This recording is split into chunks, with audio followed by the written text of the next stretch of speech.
santo é o teu nome, Senhor. Tu és digno de receber a honra, a glória, o louvor e a adoração.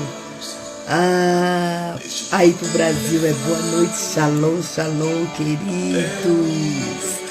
Shalom, shalom, ou melhor, Shabbat, shalom. Louvado seja o nome do Senhor, né? Que alegria estarmos juntos nessa live do mês de junho.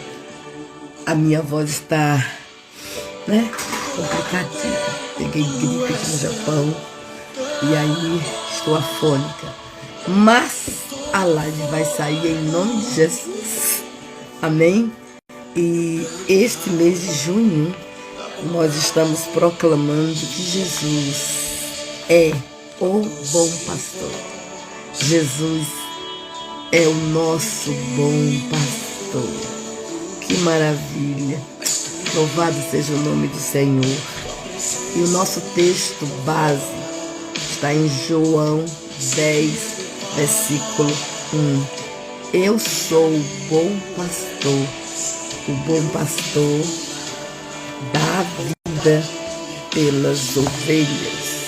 Ou melhor, é João 10. João 10, 11, que coisa maluca. João 10, 11. Eu sou o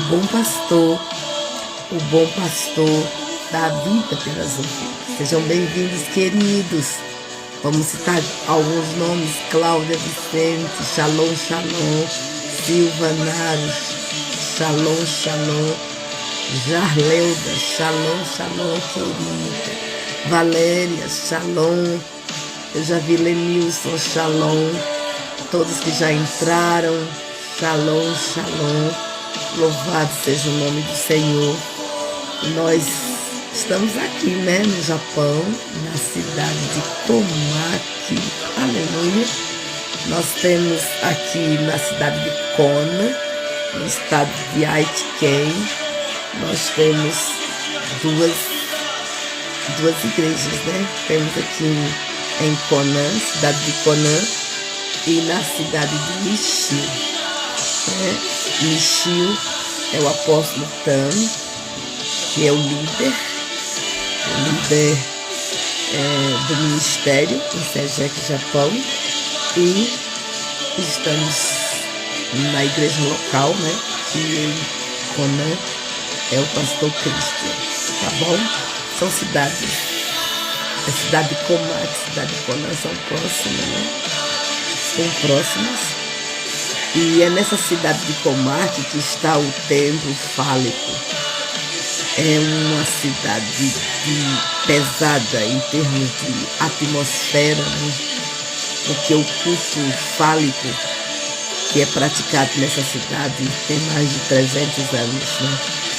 Então, talvez você não compreenda bem o que é você passar por uma rua e está lá o templo com muitas estátuas da figura do órgão masculino, de tudo que é tamanho. É uma coisa absurda, mas parece que esse tipo de culto não é praticado nos nossos dias, mas é praticado. A deusa Azera é adorada aqui no Japão, e nós precisamos orar para que o Espírito de Deus continue operando maravilhas no Japão. Nós queremos ver o poder de Deus entrando em operação nesta nação e salvando vidas, gente. A igreja de Jesus precisa amadurecer no Japão, crescer, né? Crescer, amadurecer, viver uma vida de santidade prática para resistir a esse espírito que campeia esta pátria, né? Não esqueçamos que o Japão é uma nação budista e shintoísta, né? Budista e shintoísta. Todo budista é um shintoísta. Todo budista é um shintoísta, mas nem todo shintoísta é um budista, mas na verdade o Japão cultua a 8 milhões de deuses. Então, percebam vocês que é uma tradição pregada, vivenciada na família, né? As escolas seguem o padrão, a cultura, a religião da nação. Então imaginem vocês o que é uma criança crescer sem nunca ouvir a pronúncia do nome de Deus Todo-Poderoso, sem ouvir a história de Jesus, o Cristo, o Filho do Deus vivo. Pense bem nisso. Então nós precisamos continuar orando por missões, né? Jesus vai voltar, mas é necessário que o Evangelho seja pregado a todas as nações, como ele afirmou, e então virá o fim. Então, meus amados, já dei um apanhado pequeno, né? Sobre o Japão. Nós amamos essa pátria, nós queremos ver o poder de Deus em manifestação nessa pátria, nós cremos nas promessas de Deus para com essa pátria, nós acreditamos que o Espírito Santo será derramado sobre todas as nações, cremos que o avivamento virá sobre esta pátria antes que Cristo volte.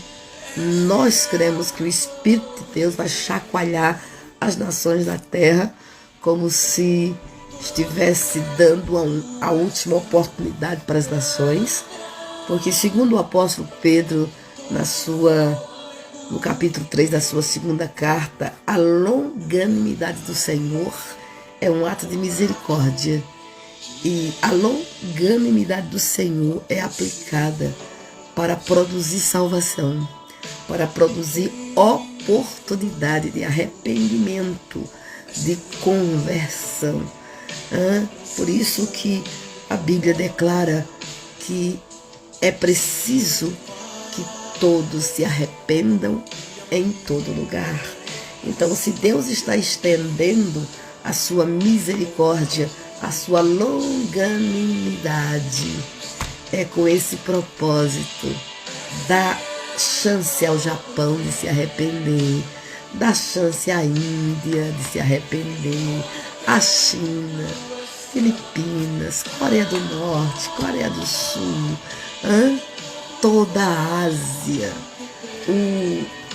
o continente maior do mundo, o continente mais populoso do mundo e o continente mais pobre também do mundo, em termos financeiros, porque se olharmos para as nações são populosas, né? Hoje a Índia já passou a China. A Índia é a nação mais populosa do mundo. E a Índia precisa do Senhor Jesus, né? A Índia ainda não conhece o Cristo, o verdadeiro Senhor dos senhores, o Rei dos reis, né? Então, percebamos que não podemos estar no Brasil sem ter a visão missionária, né? E como hoje o Brasil está complicadinho, né? Mas eu creio nas promessas de Deus para com o Brasil. Eu creio que Deus vai reverter esse quadro. Eu creio que não há soberba que Deus não abata. Eu creio que os reinos do mundo se tornaram do nosso Senhor e do seu Cristo. Eu creio que toda a autoridade pertence ao Senhor Jesus. Ele tem as chaves da morte e do inferno. Eu creio que os Nabucodonosor não ficarão de pé, que os Senaqueribes não ficarão de pé, que os faraós não ficarão de pé. Eu creio que o Brasil tem um dono, e esse dono se chama Jesus Cristo de Nazaré.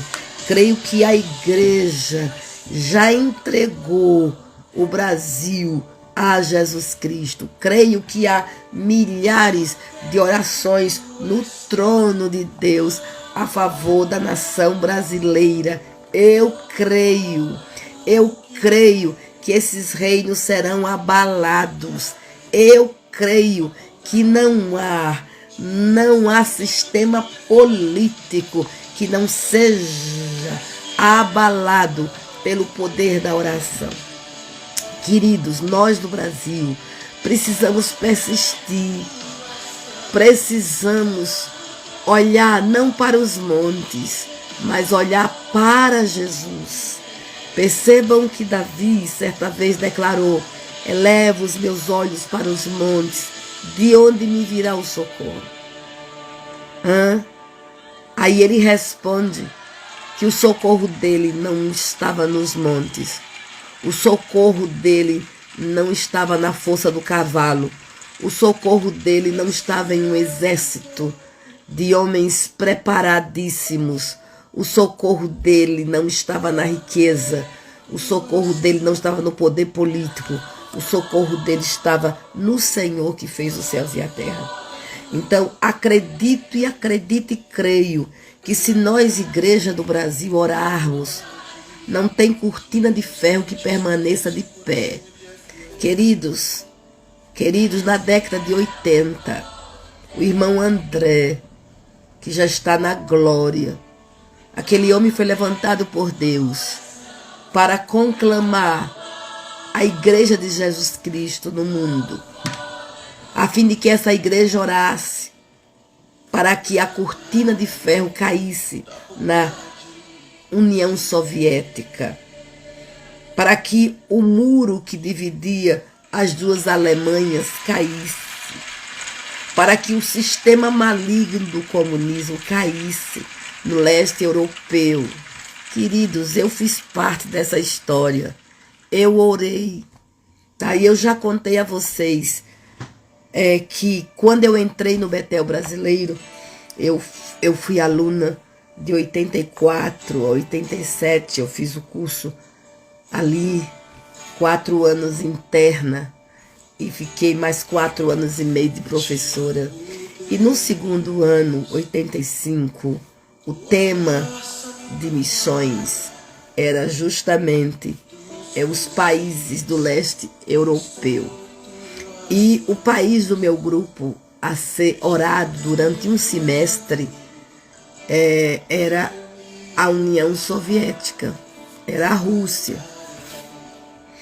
E eu lembro como hoje nós tínhamos jejum toda quinta-feira, porque nesse grupo missionário nós tínhamos missões todos os sábados, e cada sábado um daqueles países era apresentado. Aí tinha a aula de história, a aula de geografia, e havia uma mensagem que era apresentada através de um quadro pintado, e havia a mensagem apresentada de forma teatralizada. Então, nós buscávamos de Deus a mensagem para ser gerada, proclamada, profetizada naquele país. E nós fomos para a primeira reunião do nosso grupo de missões.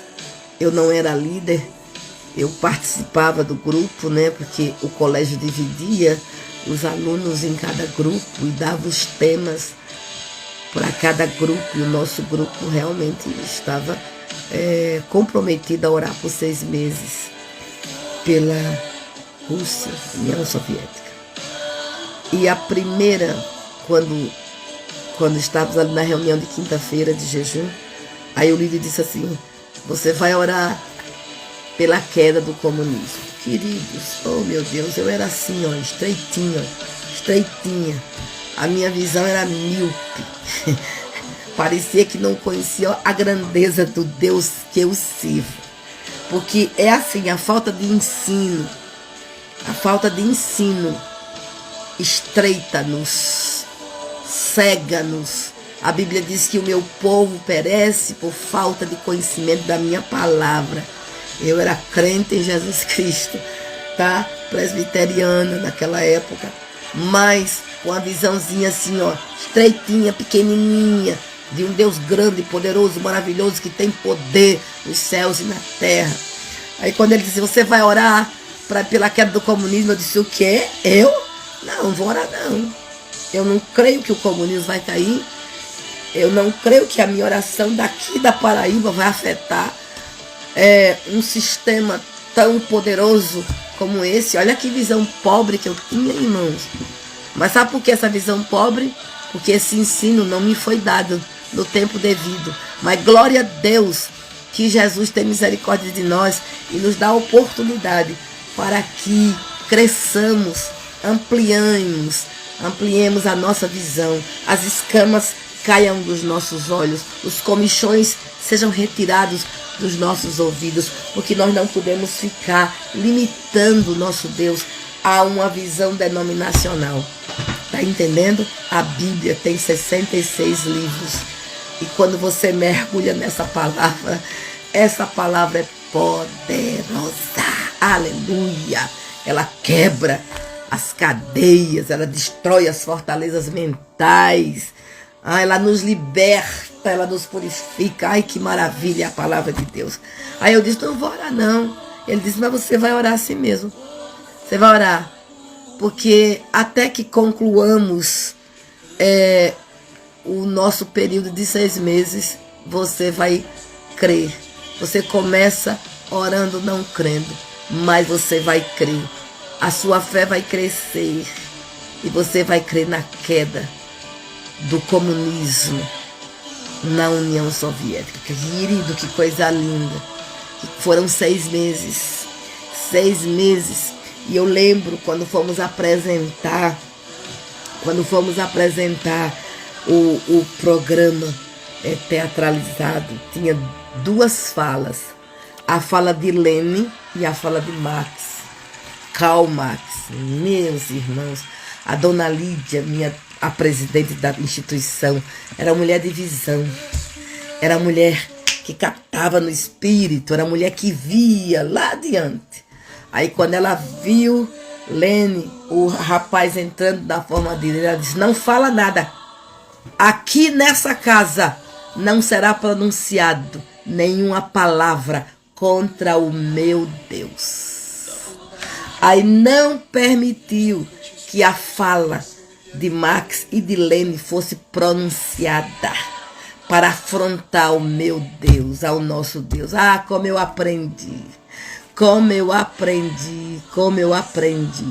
Então eu quero dizer para vocês que nós oramos, a igreja do Senhor orou, a juventude orou, os anciãos oraram, a igreja de Jesus Cristo orou no mundo inteiro.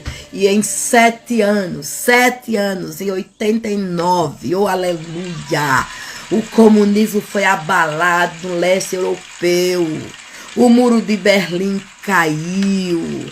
A poderosa União Soviética foi derrotada. A Albânia foi derrotada. A Tchecoslováquia foi derrotada. Escute, meus irmãos. Eu estou falando de países que você nem conhece, talvez, nem ouviu falar. Porque esses países com esses nomes não existem mais. Porque quando Deus entra para abalar, Ele arranca. Então eu creio que se a igreja do Brasil permanecer na brecha da intercessão, se os pastores ousados nos púlpitos da igreja ensinarem ao povo a verdade, e se nós juntos, unidos, nos levantarmos, não mais para clamar exército, não mais para esperar salvação de um presidente, não mais para esperar salvação dos projetos sociais do país, mas nós nos colocarmos diante de Deus e orarmos e declararmos, Jesus, Tu já compraste a pátria brasileira. Tu já derramaste o teu sangue pela pátria brasileira. Nesta nação há um povo que te ama. O Senhor declarou a Abraão, se houvesse pelo menos 10 justos, nem Sodoma e Gomorra, o Senhor não destruiria aquela região. Meu amado, o Brasil não tem 10 justos. O Brasil tem milhares de justos. O Brasil tem um povo lavado e purificado pelo sangue do Cordeiro. Agora o que nós precisamos também é ver essa leva de crentes comunistas, de crentes esquerdistas, se arrependendo dos seus pecados, voltando-se para Deus. Tem que olhar a história, tem que ler, tem que ensinar nas classes das escolas dominicais, das escolas de líderes, tem que ensinar a verdade, tem que mostrar a verdade da palavra, tem que mostrar a história, para que essa juventude que é catequizada dia após dia nas escolas se convertam a Jesus, se arrependam dos seus pecados e deixe de endeusar, de levantar Che Guevara, de levantar Marx, de levantar Lenin, de levantar o sistema comunista, porque, meus irmãos, há um véu nos olhos da igreja, há comichões nos ouvidos da igreja, há sim. Como é que você olha para a Venezuela e você não consegue ver a verdade? Como você olha para Cuba e não consegue ver a verdade? Como você olha para a China e não consegue ver a verdade? Como você olha para a Coreia do Norte não consegue ver a verdade? Misericórdia! Isso se chama cegueira espiritual. Isso se chama rebelião contra a verdade de Deus. Porque se esse sistema chamado sistema comunista é contrário a Deus, eu não preciso dizer que como crente eu posso simplesmente está ignorando o que está acontecendo no nosso país. Querida igreja do Brasil, meu Brasil querido, se nós não nos levantarmos em oração, em quebrantamento, em choro, em arrependimento, se nós não nos levantarmos para ensinar a nova geração, se nós ficarmos cheios de dedos, com medo de falar, nós não iremos ver liberdade no nosso país. Escute o que eu estou dizendo. Escute a voz profética. Para a liberdade foi que Cristo nos libertou. Cristo nos libertou de sistemas humanos. Cristo nos libertou de sistemas políticos. Cristo nos libertou de sistemas espirituais das trevas. Cristo nos libertou. Ele pagou um alto preço pela nossa liberdade. Ele morreu na cruz para que eu e você fôssemos livres do pecado, livres do medo, livres da corrupção, livres do engano, livres das trevas, mas livres também de narrativas demoníacas, de narrativas marxistas, de narrativas leninistas. Cristo morreu na cruz do Calvário para nos libertar das narrativas globais. Cristo morreu na cruz do Calvário para nos libertar. Ele é o supremo pastor, o pastor que dá a vida pelas ovelhas, o pastor que nos conduz a pastos verdejantes, não nos conduz a pastos secos. E o pasto do marxismo é seco, o pasto do marxismo ele mata, ele destrói, ele conduz vidas ao inferno, ele conduz vida ao inferno físico e ao inferno espiritual. O pasto do marxismo é satânico. O nosso bom pastor, que é Jesus, nos conduz a pastos verdejantes, a águas de descanso. Então precisamos acordar. Esse pastor supremo, que é o nosso Cristo Jesus, ele deu a vida pelo Brasil, ele deu a vida por você, ele deu a vida pela sua família. E ele não deseja que o Brasil entre nesse buraco sem fundo. Ele não deseja que a liberdade nos seja privada. Ele não deseja que a nossa boca seja calada. Ele não deseja que a injustiça prevaleça no país. Irmãos, o nosso Deus é um Deus justo. A injustiça é do diabo. A Bíblia diz que bem-aventurado aqueles que têm fome e sede de justiça, porque eles serão fartos. E a justiça que nós desejamos é a justiça que provém de Deus, porque quando Deus nos liberta através do seu Filho Jesus Cristo, quando somos salvos na pessoa bendita de Jesus Cristo, quando nascemos de novo, a nossa justiça não é a justiça do mundo, não é a justiça política, é a justiça do nosso Deus. É a justiça que nos ordena: ama ao teu próximo como a ti mesmo.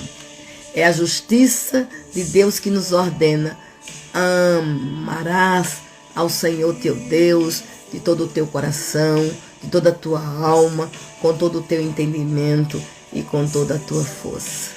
A justiça de Deus nos impulsiona a falar a verdade uns para com os outros. A justiça de Deus nos leva a não proclamar o que a mão direita faz com a esquerda. A justiça que provém de Deus manda a gente dividir, manda a gente olhar a necessidade do nosso irmão. Então nós precisamos pensar nessa justiça, e o Brasil está tão injusto. Leis injustas, meus irmãos, leis injustas. A Constituição da nação está sendo desrespeitada. Então nós precisamos acordar. É tempo de chorar no Brasil, sabia? É tempo de choro, é tempo de lamento, é tempo de vestir pano de saco, é tempo de colocar cinza na cabeça. Chegou esse tempo, nós precisamos atentar para o Espírito Santo, sabe? E buscar Deus, porque nós temos que pensar na próxima geração, nós temos que pensar nos netos, nos bisnetos, que tipo de Brasil vamos deixar para as nossas crianças. Vamos deixar uma Venezuela, vamos deixar uma Cuba, ou vamos deixar um Brasil liberto? Entendeu? Então percebam vocês que a próxima geração sofrerá das nossas escolhas. As nossas escolhas comprometerá a próxima geração. E o Brasil já está comprometido. Já está comprometido. Então nós precisamos, como crentes amadurecidos, como crentes que amam ao Senhor Jesus, como crentes que sabem o valor da liberdade, nós precisamos clamar. Clama-me e responder-te-ei, e anunciar-te-ei coisas grandes e firmes que não sabem. Vamos clamar pelo nosso país, tá? Quando Jonas foi levantado por Deus para pregar em Nínive, né? Jonas, o profeta, ele não quis pregar em Nínive. Ele não quis anunciar a verdade de Deus em Nínive. Mas não que ele não amasse a Deus, não que ele não obedecesse a Deus. Ele não queria que a misericórdia de Deus fosse estendida sobre Nínive. Ele tinha na lembrança as maldades dos assírios ao seu próprio povo. E com certeza Jonas teve parentes que foram mortos por causa da maldade dos assírios. Então Jonas tinha um registro na sua memória que o fazia com que ele não desejasse a salvação dos ninivitas. Em outras palavras, Jonas tinha ressentimento. Jonas, ele era aprisionado pela falta de perdão. Essa é a verdade. Então, por isso que ele fugiu bem para longe, para não obedecer a Deus indo para Nínive. Mas vocês sabem o que aconteceu. Deus, quando põe um olho em alguém, ele põe. E ele não solta, viu, gente? Eita maravilha, ele não solta. E ele escolheu Jonas e disse: você está fazendo um jogo de braço comigo? Vamos ver quem é mais forte. Uau! E o que percebemos é que Jonas precisou passar pela experiência da morte, né? Porque, na verdade, ele estava no ventre de um peixe. E ele estava desesperançado. Ele estava desesperançado. Ele sabia que ou ele se dobrava a Deus ou se dobrava a Deus. Ou ele clamava a Deus ou clamava a Deus. Não tinha como. Ali naquela situação, uma escuridão permanente. Meu Deus, que coisa terrível. E ele dali do ventre do peixe, ele invocou ao Senhor. Ele clamou ao Senhor. Ele orou. Ele se arrependeu. Ele se quebrantou. E ele se dobrou à vontade de Deus. E Deus ouviu o clamor do Jonas. E fez o peixe vomitá-lo na praia. Para que ele pudesse ir à cidade de Nínive e pregar. O que nós vimos aqui? Jonas não pregou com amor, não. Ele não pregou com amor. Ele queria mesmo que o povo não se arrependesse. Não. Ele queria que o povo não se arrependesse. Pronto. Ele foi, mas ele pregou uma palavra dura, né? Mas imagine vocês, Deus pegar aquela palavra dura e tornar um canto de amor no coração de cada ninivita.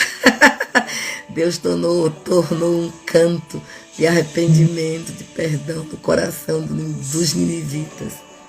E quando a palavra foi ouvida, o rei decreta um jejum de arrependimento, de quebrantamento, onde até os animais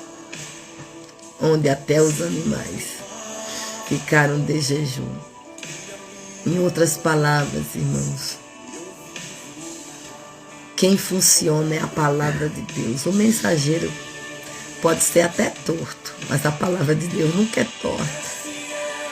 A palavra de Deus é a espada do Espírito, que divide juntas e medulas, alma e espírito, e discerne os pensamentos e intenções do coração.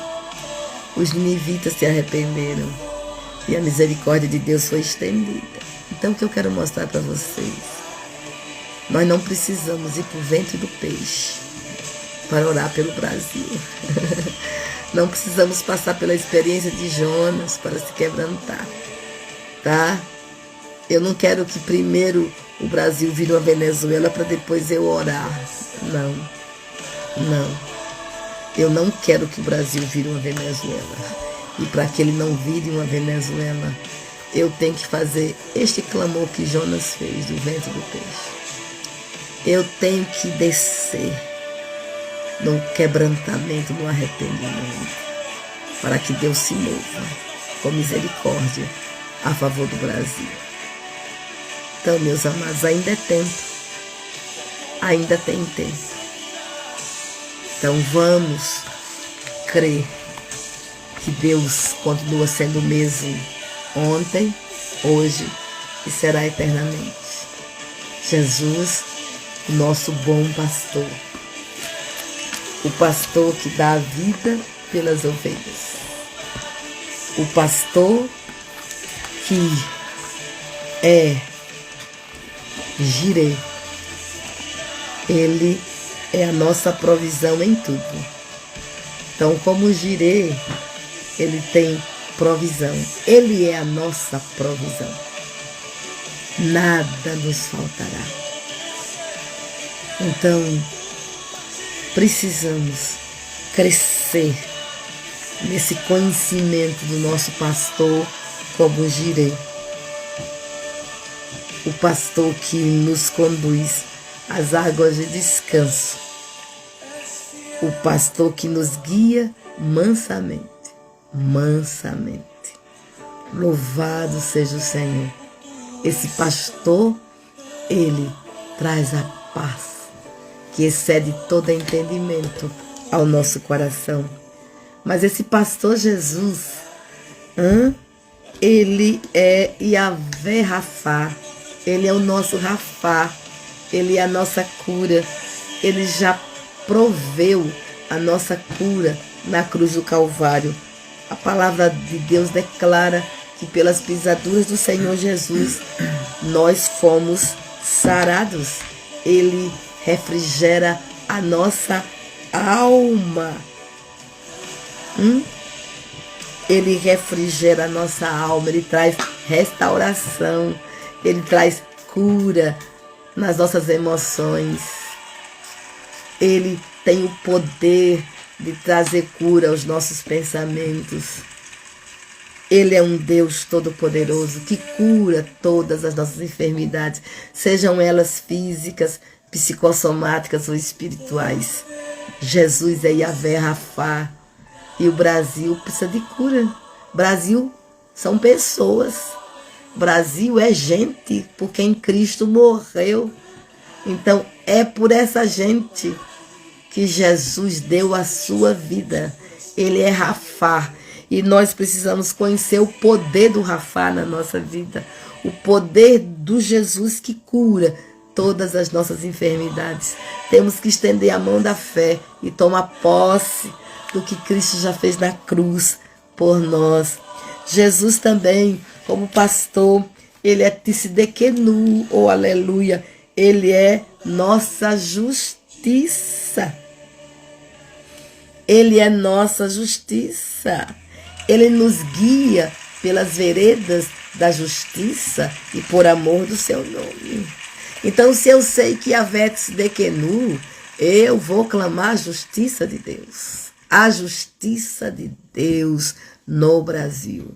Eu vou chamar a justiça do Deus Todo-Poderoso sobre a política nacional. Eu vou chamar a justiça de Deus. Eu quero ver a justiça de Deus agindo. Não esqueçamos que quando Deus se revelou a Moisés, ele se revelou por força do clamor de um povo.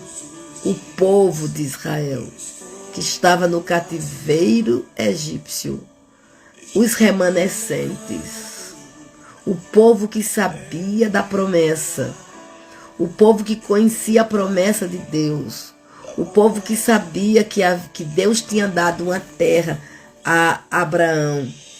Esse povo que sabia que Deus tinha prometido a Abraão, confirmado a Isaac e a Jacó. Esse povo clama e clama e clama e clama e clama. Foram muitos anos de clamores. Mas quando Deus se revela a Moisés no monte Horebe, Sinai, Deus se revela movido pelo clamor do povo. Tenho ouvido o clamor do meu povo. Ele é Yahvé, justiça nossa. Jesus é essa justiça. Se nós clamarmos, ele virá. Ele virá. E ele confrontará os faraós do nosso país. Ele abalará a nossa nação com seu poder. E ele confrontará os poderosos da nossa nação e abaterá a soberba desses poderosos. Então nós precisamos entender isso. O povo clamou, Deus respondeu. O povo se arrependeu, Deus veio.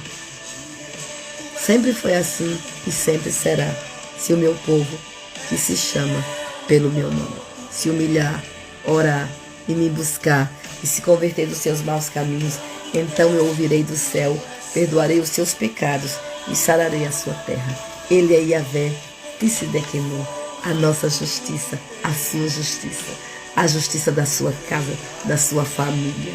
Amém? Mas esse Jesus poderoso que morreu em nosso lugar, que deu a vida como pastor por nós, ele é Yahvé Shammah, ele é Yahvé Shammah, o Deus sempre presente. Eis que estou convosco todos os dias, até a consumação do século. Ele nos conduz a esses pastos verdejantes, mas ainda que a gente ande pelo vale da sombra da morte, a presença dele não nos faltará. Ainda que estejamos andando por um caminho de tribulação, a presença dele não nos faltará. Ainda que estejamos andando por um caminho de perseguição, a presença dele não nos faltará. Queridos, ele é Yahvé Shammah, o Deus sempre presente. Ele está com você, ele está comigo, ele está conosco, ele habita através do seu Espírito no coração de todo aquele que é lavado e purificado no sangue do Cordeiro. Ele é Yahvé Shammah. Conheça o poder de Yahvé Shammah.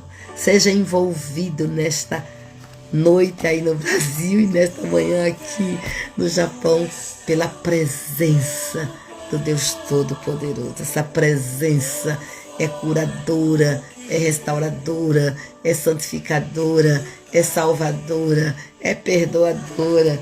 Essa presença, doce presença, presença santa, esta presença nos traz alegria, esta presença nos refrigera, esta presença nos fortalece. O nosso Cristo nunca nos deixará, nunca nos abandonará. Em toda e qualquer situação, em toda e qualquer circunstância, Yahvé Shammah, Jesus está conosco, está com você. Amém? Escute bem, esse Jesus que é pastor supremo, que deu a vida pelas suas ovelhas, ele usa a vara e usa o cajado. A vara do pastor e o cajado do pastor. A vara traz correção, o cajado de direção. E correção mais direção é igual a consolo. Então percebam vocês que Jesus, como supremo pastor, ele vai usar a vara e ele vai usar o cajado.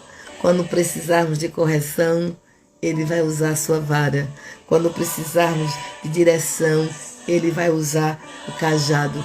Mas a verdade é que tanto a vara quanto o cajado trazem consolo. Ele é o Deus de toda consolação. E, amados, nós temos que nos debruçar nessa vara que se chama Bíblia Sagrada, nesse cajado que se chama a Bíblia Sagrada. Nós precisamos meditar, mergulhar fundo para que tenhamos correção e para que tenhamos direção. Lâmpada para os meus pés é a tua palavra e luz para os meus caminhos. Então receba nesta noite aí no Brasil, receba a correção do Deus Todo-Poderoso e receba a direção do Deus Todo-Poderoso. Amém? Na bênção apostólica nós declaramos e a comunhão e a consolação do Espírito Santo repousem.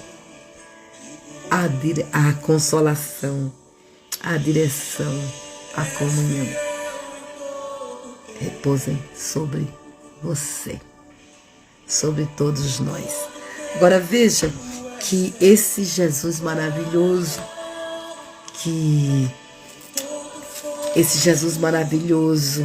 que é Jireh, que é Rafá, que é Tsidkenu, que é chamar, que é vara e que é cajado. Esse Jesus maravilhoso também é Yahvé Nissi. Ele é pastor, ele é Nissi. Ele é a sua bandeira. Amém? Ele já levantou o seu estandarte sobre você. E o estandarte dele é o estandarte da vitória, é o estandarte do amor. E nesse estandarte, debaixo desse estandarte, não vale feitiçaria, nem vale encantamento. Você está debaixo do estandarte do Deus Todo-Poderoso. Proteção total, aleluia. Proteção, suprimento. Vem de Yahvé Nissi, a sua bandeira. A Bíblia diz: quando o inimigo vier como torrentes de águas, o Espírito do Senhor arvorará contra ele a sua bandeira. E, queridos, esse pastor supremo que é Jesus, ele unge a nossa cabeça com óleo e o nosso cálice transborda. Isso fala do Espírito Santo, esse doce Espírito Consolador, essa fonte de poder, essa fonte de vida, de alegria, que é o Espírito Santo que habita em você. Esse Espírito Santo não lhe faltará. A unção do Espírito Santo não vai faltar sobre a sua vida. O poder do Espírito Santo não vai faltar sobre a sua vida. Percebam vocês, amados, que essa unção quebra todo o jugo do inimigo. Todos os jugos do inimigo são quebrados pela unção do Espírito Santo. Meu cálice transborda. De quê? Da tua alegria, da tua paz, da tua vida, do teu amor, do teu consolo, da tua misericórdia, da tua bondade. O meu cálice transborda da tua presença. Oh, aleluia! Louvado seja o nome do Senhor. Não faltará sobre a sua vida esse enchimento do Espírito Santo, esse controle do Espírito Santo, essa plenitude do Espírito Santo. Você e eu precisamos conhecer o poder deste cálice que transborda na nossa vida. Jesus disse que do nosso interior rios de águas vivas fluiriam. E ele fala do Espírito Santo. Então precisamos ser cheios dessa presença, cheios desse Espírito Santo. Oh, meus irmãos, o Espírito do Senhor quer nos encher a cada dia. Porque o presente maior do Pai para nós foi Jesus. Mas o maior presente de Jesus para nós foi o Espírito Santo de Deus. Então que coisa linda, ele entregou o seu melhor para você e para mim, o Espírito Santo. Então seja cheio do Espírito Santo, que este cálice transporte sobre a sua vida, sobre a sua casa, sobre a sua família, sobre o seu ministério, sobre o Brasil, aleluia. Agora veja que o pastor faz uma promessa maravilhosa. Ele nos entrega duas irmãs siamesas, que eu chamo, né? Duas irmãs inseparáveis, a bondade e a misericórdia. Irmãos, essas duas irmãs benditas, irmãs siamesas, né? A bondade e a misericórdia do Senhor, elas nos seguirão por todos os dias da nossa vida. Ainda que você não perceba, essa bondade se renova todos os dias, a cada manhã. Essa misericórdia se renova a cada manhã. Olha, bondade, eu vou chamar bondade de graça. Misericórdia e graça. Misericórdia e graça. Tá? Misericórdia. É fácil você guardar no seu coração isso. Eu vou falar da graça, da bondade. A bondade é o que você não merece Deus lhe dar. Graça é favor imerecido, bondade é esse favor de Deus que nós não merecemos. Mas Ele é bom em todo tempo, Deus é bom e Ele é bom. Ele é bom, a essência de Deus é bondade, é graça. E Ele entregou esta graça. É pela graça que nós vivemos. Ele nos entregou.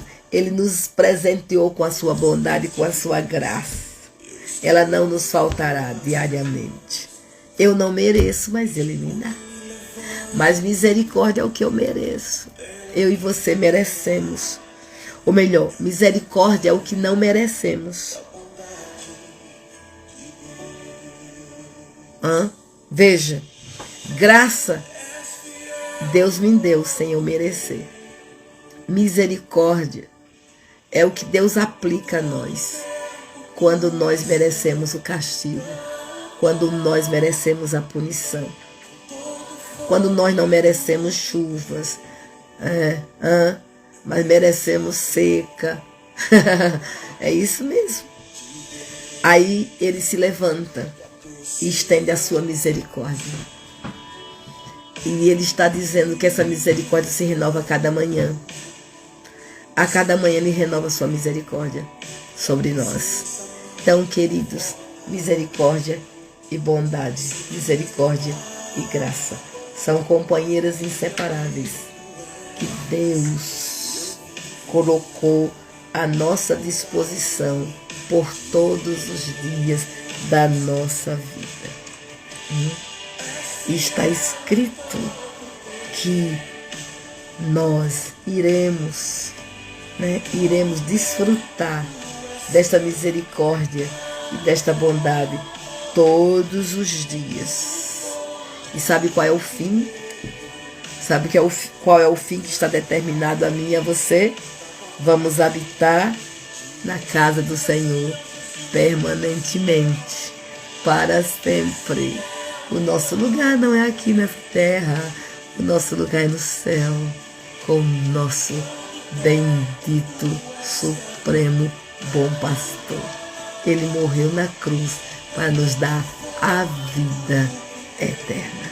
Então, que neste mês de junho, que já estamos na metade, que nesse mês de junho nós cresçamos no conhecimento desse pastor supremo, cresçamos no conhecimento do Jireh, no conhecimento do Shalom, Jesus é a nossa paz, no conhecimento do Rafá, Jesus é a nossa cura, no conhecimento de Tzedekenu, Jesus é a nossa justiça, no conhecimento do Chamar, Jesus é o Deus sempre presente, no conhecimento do Nissi, Jesus é a nossa bandeira.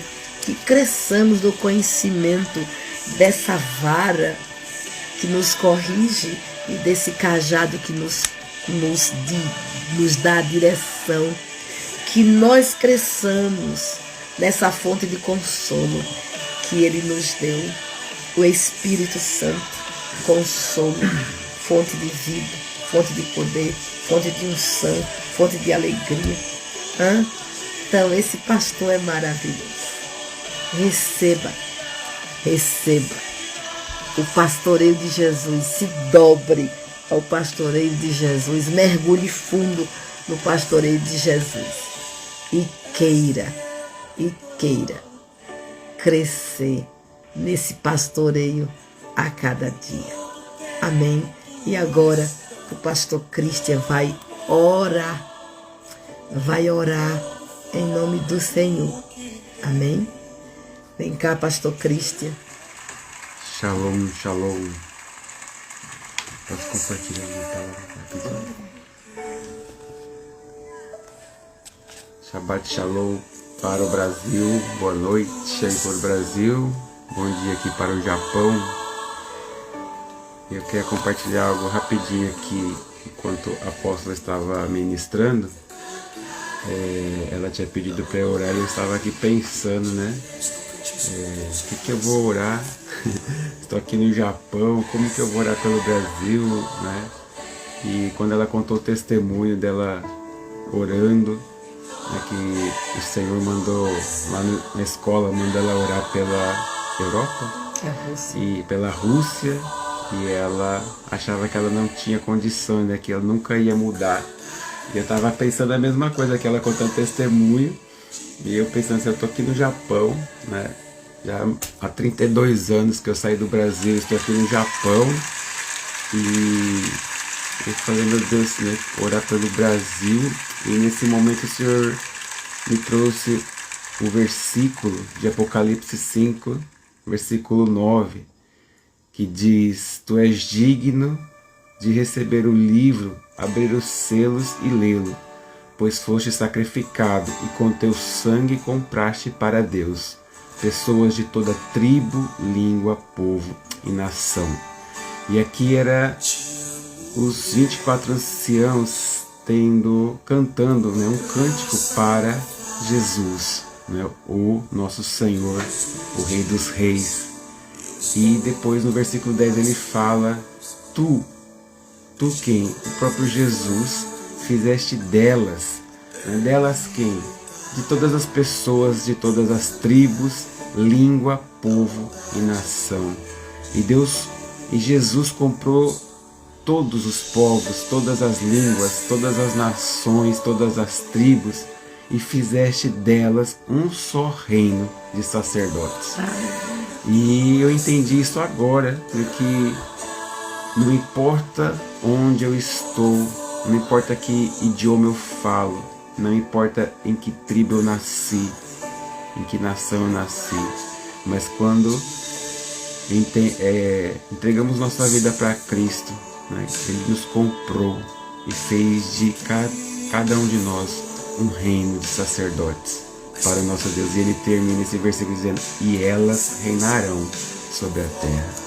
Não importa onde nós estamos, importa é que nós entendamos quem nós somos no reino do Espírito, né? E nessa palavra eu quero orar juntamente com você. Nos unimos diante do trono do Pai, numa voz profética sobre a nação brasileira. Amém. Pai, obrigado, Senhor, pela Tua palavra. Como nós ouvimos hoje, o Senhor não muda, é o mesmo ontem, hoje e será eternamente. O Senhor é o mesmo Deus aí no Brasil, aqui no Japão, na Rússia, na China. O Senhor não muda. A Tua palavra diz que em Ti não há sombra de dúvidas, porque o Senhor não deixa, Senhor, nenhuma interrogação para nós. Pai, que essa clareza venha, Senhor, sobre a nação brasileira, Senhor, removendo toda a cegueira do povo, Senhor, removendo toda a cegueira, ó Deus, a começar das autoridades na nação brasileira, Senhor, que possamos, ó Deus, como brasileiros, reconhecer que o Brasil não precisa e nunca será de uma padroeira, Senhor, mas o Brasil é do único Senhor e Salvador. Ele se chama Rei dos Reis, Senhor dos Senhores, Senhor, e nós queremos clamar, Pai, remove o véu dos olhos do povo brasileiro, das igrejas, dos pastores, dos líderes religiosos, Pai, para o Senhor se levantar contra essa voz satânica que tem tentado roubar a Tua adoração, roubar o Teu senhorio da nação brasileira.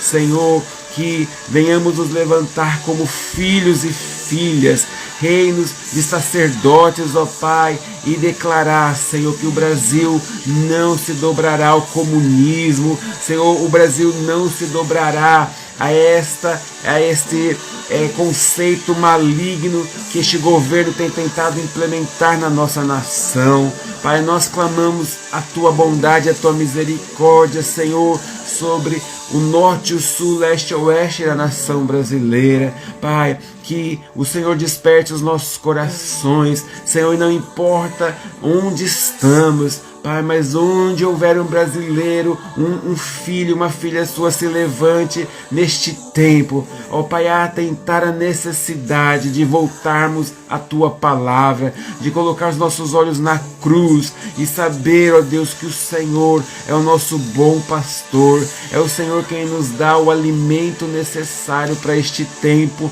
Pai, que não venhamos colocar nossa confiança em homens. A nossa confiança não está em cavalos, em força, em governo. A nossa confiança não está num homem. A nossa confiança está em Ti, Yoshua HaMashiach, aquele que morreu e ressuscitou, que venceu a morte. Pai, e nós cremos na Tua palavra, nós cremos nas profecias que o Senhor tem liberado sobre a nossa nação. Brasil pertence ao Senhor Jesus por direito de criação e por direito de redenção. Senhor, toma a nossa nação.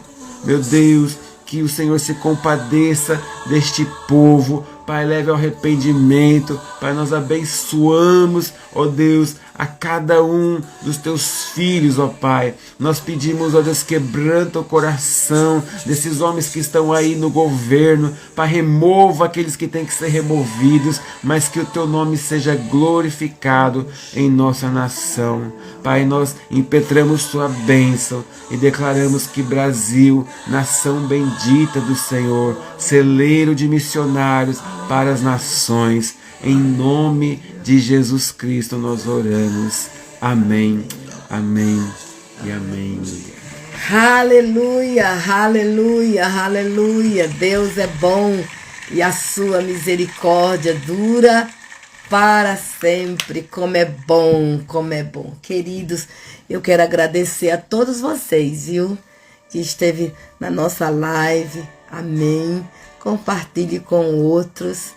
E vamos unidos viver a vida de Jesus no poder da ressurreição.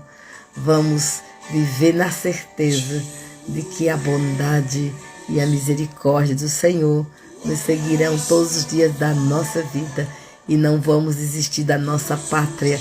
A nossa pátria pertence a Jesus. Como bom pastor, Ele já deu a vida pelas ovelhas do Brasil. E essa nação não pertence ao comunismo. Essa nação pertence a Jesus. E esse poço de lama que Satanás quer nos jogar, ele não nos jogará. Porque há uma igreja na nação brasileira que segura as pontas do altar. Há um povo no meio do povo que confia plenamente em Yahvé, o Deus Todo-Poderoso. E este povo, no meio do povo, irá fazer total diferença. Clama-me e responder-te-ei e anunciar-te-eis coisas firmes que não sabes. Então, a oração de um justo pode muito em seus efeitos. Se nós orarmos, Deus vai fazer milagres na nossa nação. Que Deus dê a vocês uma noite de paz, um sono reparador, que a unção do Espírito inunde o ser de cada um, em nome de Jesus. E aqui no Japão, tenhamos um Shabat de paz, em nome de Jesus. Então fique na graça, fique debaixo dessa graça, debaixo dessa bondade, dessa misericórdia, todos os dias. Amém. Deus abençoe. Foi um prazer estar com todos, sem tanto nome. Perdoe se eu não citei o nome hoje, mas eu vos abençoo no nome de Jesus. Que Yahvé, Brasil, que Yahvé te abençoe e te guarde. Que Yahvé faça resplandecer o seu rosto sobre ti e tenha misericórdia de ti. Que Yahvé sobre ti levante o seu maravilhoso rosto e te dê shalom. Forte abraço, queridos. Shalom, shalom.